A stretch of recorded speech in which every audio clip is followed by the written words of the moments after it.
अस्सलाम वालेकुम नाजरीन। यूरोपीय दुनिया का एक ऐसा मुल्क है जिसने यूरोपीय तारीख को मुनज़्ज़म करने और एक लिहाज से पूरी दुनिया में यूरोपियन कल्चर को फैलाने में एक अहम किरदार अदा किया। वो मुल्क इस वक्त अपनी तबाही के दहाने पर पहुंच चुका है। इसके बारे में माहिरीन का कहना है कि यह मुल्क चंद सालों तक दुनिया के नक्शे से ही गायब हो जाएगा। हैरत की बात यह है कि यह मुल्क किसी बैरूनी जहालियत या अंदरूनी बगावतों की वजह से दुनिया के नक्शे से ख़त्म नहीं होगा, बल्कि इस मुल्क के ख़त्म होने की वजह बिल्कुल ही अलग है। हम यह बात कर रहे हैं यूरोपीय यूनियन के सबसे ज़्यादा ताकतवर और तहजीबी तौर पर सबसे ज़्यादा अमीर तरीन मुल्क इटली की। इटली में ऐसी कौन सी मुसीबत आई है जिसकी वजह से इटली आने वाले चंद सालों में अपनी बका की जंग लड़ने वाला है? ये एक नहायत ही अहम सवाल है।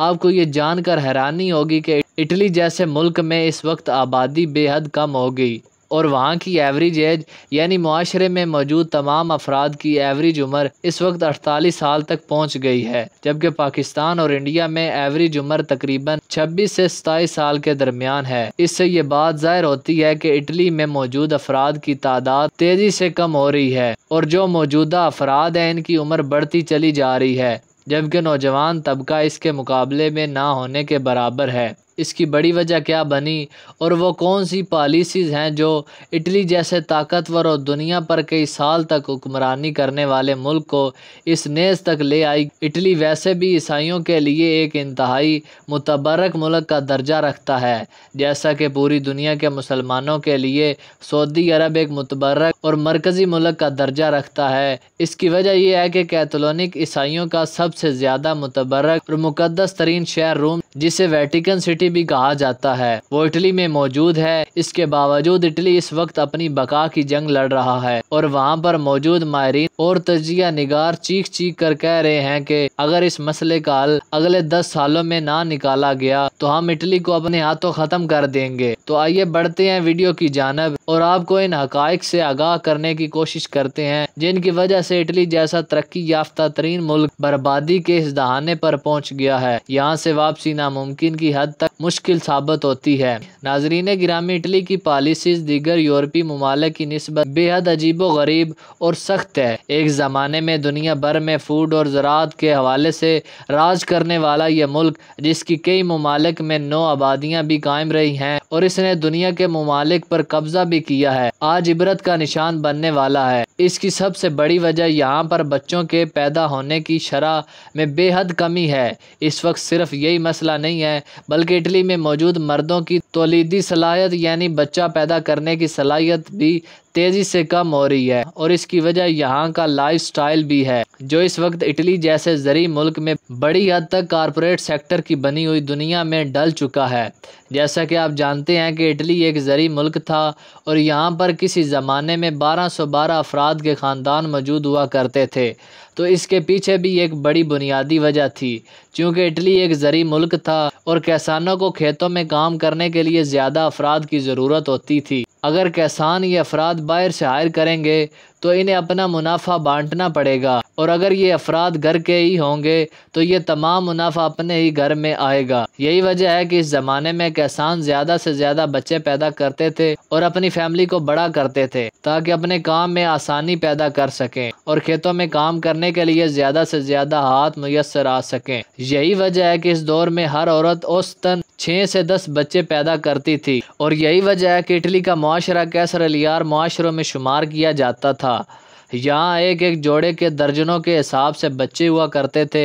इसके बाद वक़्त तेज़ी से बदलने लगा और दूसरी जंग अज़ीम के बाद इटली की हुकूमत ने जंग से मुतासरा ख़ानदानों की भलाई को मद्देनज़र रखते हुए पूरे मुल्क के लिए सोशल वेलफेयर प्रोग्राम का आगाज़ कर दिया। इस प्रोग्राम का आगाज़ होने से पहले इटली के तमाम बच्चे इनके माँ बाप की जिम्मेदारी हुआ करते थे, यानी इनकी तालीम, सेहत और दीगर तमाम खर्चे माँ बाप ही उठाया करते थे। अलबत्ता इस कानून के आने के बाद से ये तमाम बच्चे रियासत की मलकियत करार पाए और माँ बाप इनकी जिम्मेदारियां से आज़ाद हो गए। इसके फौरी बाद सनती इनकलाब के दौर में इटली में बड़ी बड़ी कंपनियां घूमने लगीं और इटली की मुआशरत बड़ी तेज़ी से कारपोरेट सेक्टर के शिकंजे में आती चली गई। कारपोरेट सेक्टर ने लोगों को नौकरियां ऑफ़र करने शुरू की तो इससे पूरे मुआशरे का फैब्रिक ही बदल कर रह गए। जहां 1210 अफराद मिलकर एक घर का खर्चा चलाया करते थे और कमाया करते थे, इतनी आमदनी अब 2 लोग ही एक घर में से कॉरपोरेट जॉब्स की मदद से कमाने लगे। इसकी वजह से आने वाले चंद सालों में ही ज़्यादा बच्चे पैदा करने का रुझान दम तोड़ गया और लोग ज़्यादा से ज़्यादा 3 से 4 बच्चे पैदा करने लगे। 1970 की दहाई तक इटली की शरह पैदाइश, या यूँ कह लें कि इटली की आबादी में इजाफे की शरह तकरीबन 5% थी, जो कि बड़ी अच्छी शरह मानी जाती है और इसे एक मुतअद्दल शरह तस्लीम किया जाता है। अलबत्ता इसके साथ साथ कॉरपोरेट सेक्टर्स में मौजूद कंपनियों ने अपने बिजनेस को बचाने और ज़्यादा से ज़्यादा कारकुनों को काम पर लगाए रखने के लिए एक अजीबो गरीब कानून का निफाज कर दिया। इस कानून की वजह से वो फीमेल वर्कर्स जो कॉरपोरेट सेक्टर्स में जॉब किया करती थी, इनको ब्लैक रिजिग्नेशन पेपर साइन करना पड़ा। इस ब्लैक रिजिग्नेशन पेपर की रूह से अगर कोई औरत जॉब के दौरान हामला हो जाती, ये कंपनी को उसे जॉब से हटा देने यानी इसकी जॉब के टर्मिनेट कर देने का मुकम्मल इख्तियार मिल जाता था।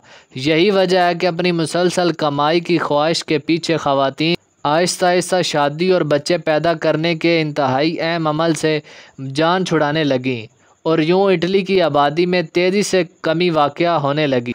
रसरी करसत जदीद सनती दौर के आगाज़ में ही इटली ने अपनी बेवकूफ़ाना पॉलिसी से पूरी कर दी। इटली ने दीगर यूरोपीय ममालिक की तरह कोई इस तरह का कानून मुतारफ़ नहीं करवाया जिसके ज़रिए बर्थ नेशनलिटी फ़राम की जा सकती है। यानी अगर कोई गैर मुल्की जोड़ा किसी दूसरे मुल्क में मकीम है तो इनके यहाँ पैदा होने वाला बच्चा इस मुल्क का शहरी तस्लीम किया जाता है जहाँ वो पैदा हुआ हो। इटली और स्वीडन ने इस तरह की कोई पॉलिसी मुतारफ़ नहीं करवाई, बल्कि इस पर पाबंदी लगाए रखी।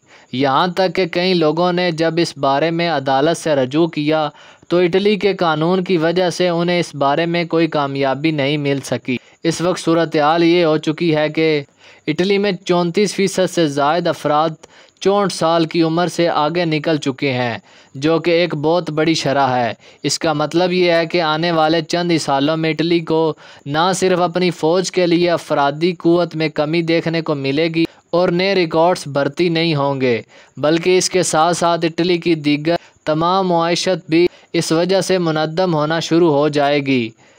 इसका आगाज़ भी हो चुका है। दुनिया में फ़ूड का मशहूर तरीन ब्रांड डोमिनोज़, जिसने अपना आगाज़ इटली से किया था और वो इस वक्त पूरी दुनिया में फैल चुका है, इसने ये पहला कदम उठाया है। इटली में अफरादी क़ुव्वत में शदीद कमी के बायस डोमिनोज़ ने इटली में अपनी पहली ब्रांच ख़त्म कर दी है और यहाँ से कंपनी का पूरा इंफ्रास्ट्रक्चर हटा लिया गया है जहाँ से इस कंपनी ने अपने काम का आगाज़ किया था। आप इससे अंदाज़ा लगा सकते हैं कि आने वाले दिनों में इटली का मुआशी मुस्तकबिल क्या होगा। इटली की मौजूदा वज़ीर-ए-आज़म ने भी इसी बुनियाद पर वोट हासिल किए हैं कि वो बाहर से काम की तलाश में आने वाले लोगों को किसी भी कीमत नेशनलिटी फराम नहीं करेगी। इस मसले की वजह से भी इटली की आबादी तेज़ी से कम होती चली जा रही है। यहाँ तक कि इटली के वज़ीर सेहत और दीगर पॉलिसी साज इदारे इस बारे में शोर मचा रहे हैं और कह रहे हैं कि अगर हमने इस सिलसिले में कुछ ना किया तो आने वाले 5 से 10 साल ही इटली के लिए शदीद तबाहकुन साबित हो सकते हैं।